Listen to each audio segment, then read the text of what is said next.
7 brings you more news with Sally Bowery. You're watching 7 News at 7. Weeknights on 7-2. This is 7 News. Tonight, an 82-year-old woman mauled in front of her husband. Quite scary. The Perth grandmother facing deportation because she has dementia. It's devastating, shocking. Tears from a Perth police officer cleared over a violent arrest. And television screens and mobile phone chargers set for our new stadium. From the studios of 7 Perth, Rick Arden and Susanna Carr. Good evening, those stories shortly, but first to developing news out of Melbourne and the Essendon supplement saga. 7 News reporter Nathan Templeton is outside AFL headquarters. Nathan, big news. What are you hearing?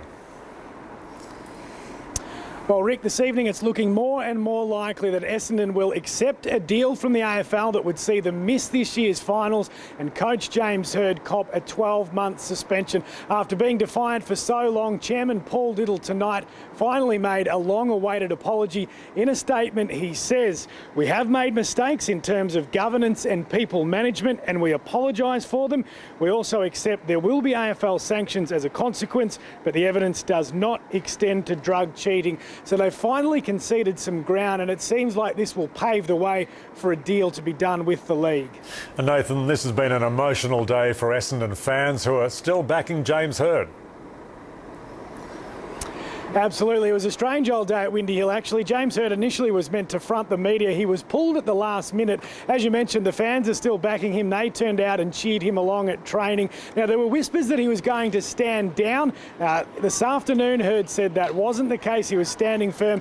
But tonight, it seems like he might finally be succumbing to the overwhelming evidence and pressure from the AFL. Now, it's being reported that the league is pushing for the following penalties. They want Essendon stripped of their points for this season, a 12-month ban for Hird, a $2 million plus fine, and they will lose their first and second round draft picks for the next 2 years. Now, they're the worst case scenarios for Essendon. They may be able to negotiate some of those penalties down slightly, but the key points tonight are that James Hird is staring at a 1-year suspension and Essendon is unlikely to be part of the September action. We're expecting all that to be finalised by Monday or Tuesday next week. Sue? Thanks, Nathan. Nathan Templeton in Melbourne. An 82-year-old woman has been attacked and mauled by 2 dogs in Perth's hills. The woman was walking with her elderly husband when the dogs escaped from their owner. She's now having surgery for what are described as serious wounds to her head, face and body. Grant Taylor reports. Tracy Moran is at Sir Charles Gardner Hospital tonight, where the 82-year-old victim has undergone surgery. Tracy, how is she? Rick, I'm told the elderly woman is now recovering and is out of immediate danger. The 82-year-old was rushed here to Sir Charles Gardner Hospital this afternoon in a serious condition. She underwent emergency surgery and I'm told her condition has improved. The elderly woman is being treated for a serious head injury after hitting her head on the ground. It's understood she's also being treated for bites to her neck, face, chest and that crushing injury to her hand. After today's horrific attack, the elderly victim is facing a lengthy recovery. Thanks, Tracy. A 75-year-old Perth dementia sufferer has been told to pack her bags to be deported to South Africa. Jean Goldblatt has been living here for 11 years, but her application for permanent residency was recently rejected on health grounds. Her family is pleading with the Immigration Department to let her stay.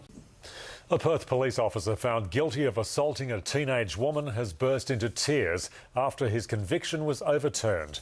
Senior Constable Mark Johnson was patrolling the Spring in the Valley Festival 4 years ago when he arrested 19-year-old Penelope Chalice. Ms Chalice headbutted Senior Constable Johnson during the arrest, breaking his nose. Senior Constable Johnson was originally found guilty of assaulting Ms Chalice by holding her wrists. The last 2 years since I was charged have been massive 2 years in my life and my family's life. Mark Johnson was stood down for 5 months but has since returned to the front line. There was a show of force today by WA school principals worried about cuts to education. Preliminary figures show some schools could be up to $500,000 worse off. Jeff Parry reports. 1,000 televisions, 2 super screens, radio match commentary broadcast in restrooms. They're just some of the new features for Perth's new stadium. To build it all, Premier Colin Barnett says he expects to get around $100 million of Commonwealth money. But so far, neither federal party has committed to the millions. Prime Minister Kevin Rudd has urged United Nations Secretary-General Ban Ki-moon to launch an urgent investigation into the alleged chemical attack in Syria. Time is running out to confirm the exact nature of the substance, which has killed up to 1,700 people. We warn some of the pictures are confronting.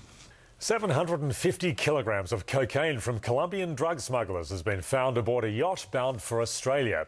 It was raided in Vanuatu with the $370 million haul hidden under a fake concrete floor.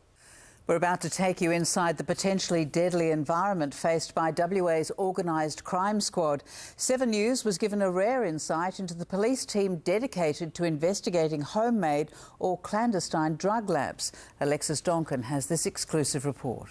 And next, find out what happened to a rapist who attacked a defenceless Perth woman. Plus, protecting our borders. Why Tony Abbott now wants to buy the boats. And another bombshell from the US soldier who helped WikiLeaks.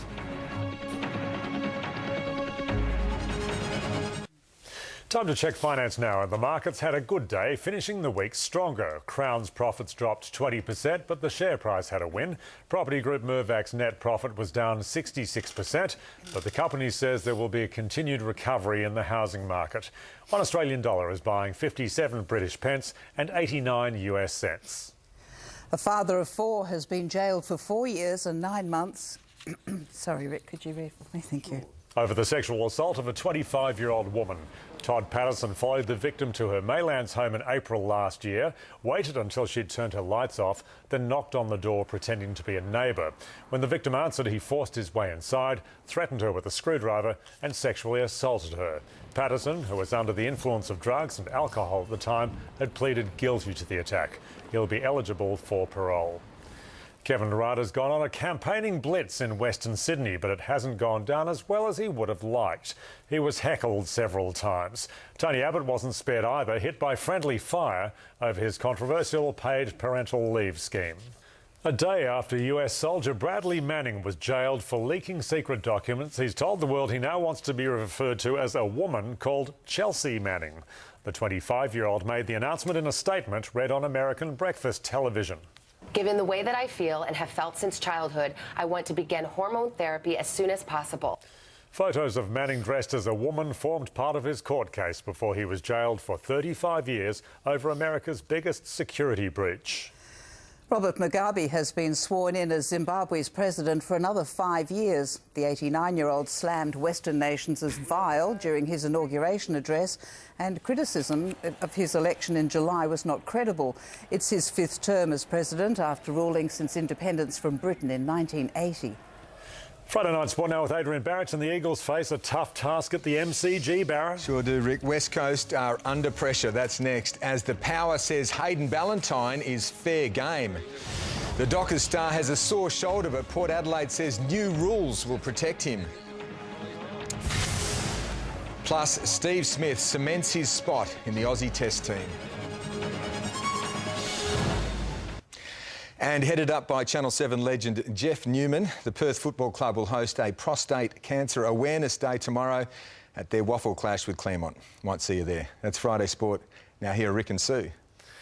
Thanks, Barra. Perth's cheapest petrol is next. Then Angela Sun with the weekend weather details.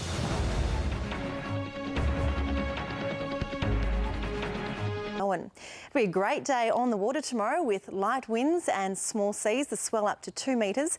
And the weekend is a bit of a mixed bag. It'll be another beautiful day tomorrow, sunny and 25 is the forecast, but showers will return early Sunday and it's going to cool down with showers sticking around most of next week right up until next Friday with tops of 20 degrees. Now, before I go, happy birthday to Jean Dennis of Floriat, who turned 101 today, and congratulations to Vi and Emlyn Powell, who are celebrating their 70th wedding anniversary on Sunday. Hope you have a good weekend. Here's Rick and Sue. Thanks, Ange. In our 7 p.m. bulletin over on 7:2, breaking news from India as police investigate a serious attack on a photojournalist. Now here's Monica Coss with Today Tonight. 7 News, the pulse of Perth.